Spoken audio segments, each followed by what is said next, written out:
आपकी dictation start होगी 5 second बाद।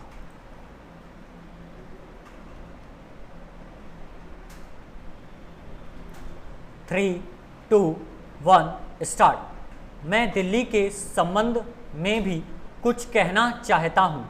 अब दिल्ली चूंकि केंद्र शासित क्षेत्र है और दिल्ली को केंद्र शासित क्षेत्र माना गया है, तो स्वभावतः दिल्ली वालों को यह आशा थी कि केंद्र से शासित होने से यहाँ पर उन्नति होगी और यहाँ के लोगों को कुछ सुविधा मिलेगी, संतोष प्राप्त होगा।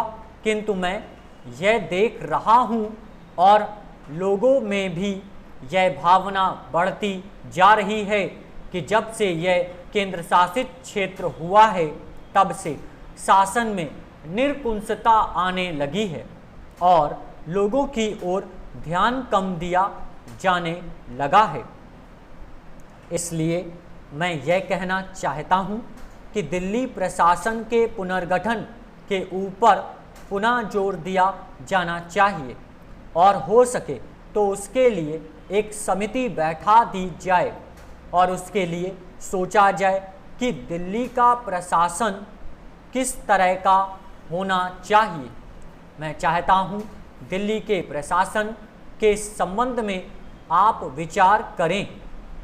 भ्रष्टाचार के संबंध में यहाँ बहुत कुछ कहा गया है, मैं पुनः उसको दोहराना नहीं चाहता हूँ, किंतु इतना अवश्य कहना चाहता हूँ कि आज देश में जनता का जो नैतिक स्तर है वह दिन प्रतिदिन गिरता जा रहा है।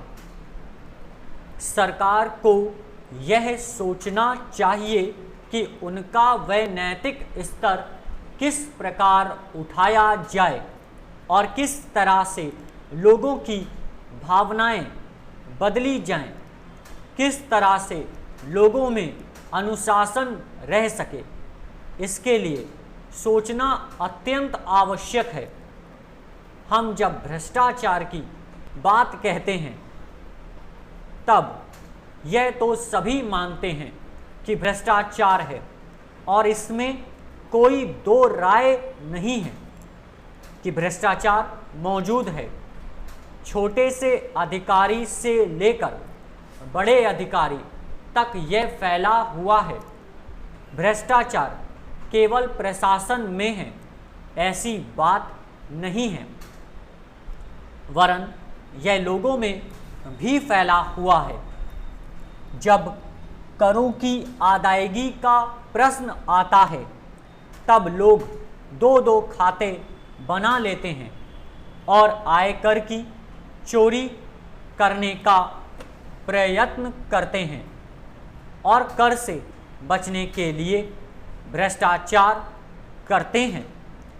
जैसे बगैर दोनों हाथ के ताली नहीं बज सकती, ठीक वही बात भ्रष्टाचार के संबंध में लागू होती है।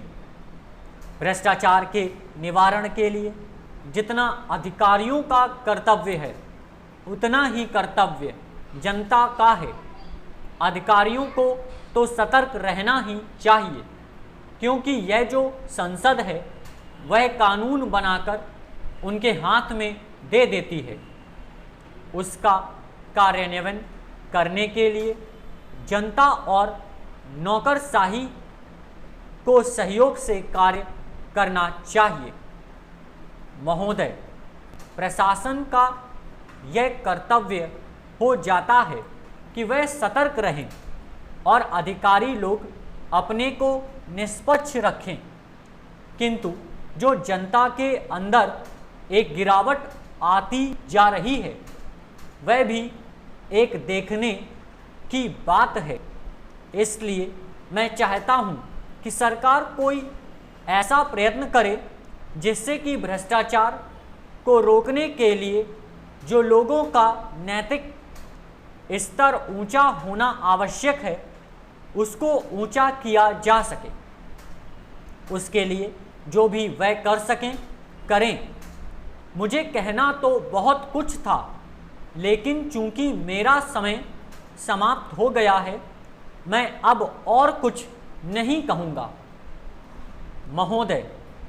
इसीलिए मैं माननीय रक्षा मंत्री महोदय का ध्यान इतिहास की उस चेतावनी की ओर दिलाना चाहता हूँ कि हिमालय की चोटी पर जिसका अधिकार रहा है, उसका गंगा और यमुना के मैदान पर भी अधिकार रहा है। हम इस आशा में नहीं रह सकते कि हम दुश्मन को हिमालय की चोटी से उतरने दें और फिर मैदान में उसका मुकाबला करें।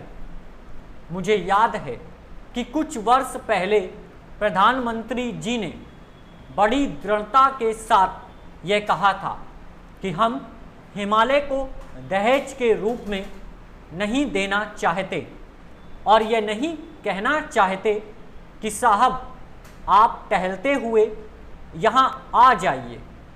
हम नहीं चाहते कि वहाँ पर कोई मुकाबला ही ना हो। मैं समझता हूँ कि अगर किसी भी सैनिक अधिकारी के दिमाग में अभी तक यह भावना है कि हम हिमालय की ऊंची चोटियों को छोड़कर नीचे मैदान में आकर युद्ध लड़ेंगे, तो उनको भ्रम में नहीं रहना चाहिए। यह एक घातक बात होगी, एक आत्मघाती नीति होगी। अगर एक बार चीन का हिमालय की चोटियों पर कब्जा हो गया तो चाहे बाद में नीचे हम पर हमला ना भी करे, किंतु वहाँ से हम उसको कभी नहीं हटा सकेंगे। इसलिए इस संबंध में स्पष्ट निर्णय किया जाना चाहिए। इसके बाद मैं मध्यवर्ती क्षेत्र के बारे में कुछ कहना चाहता हूँ।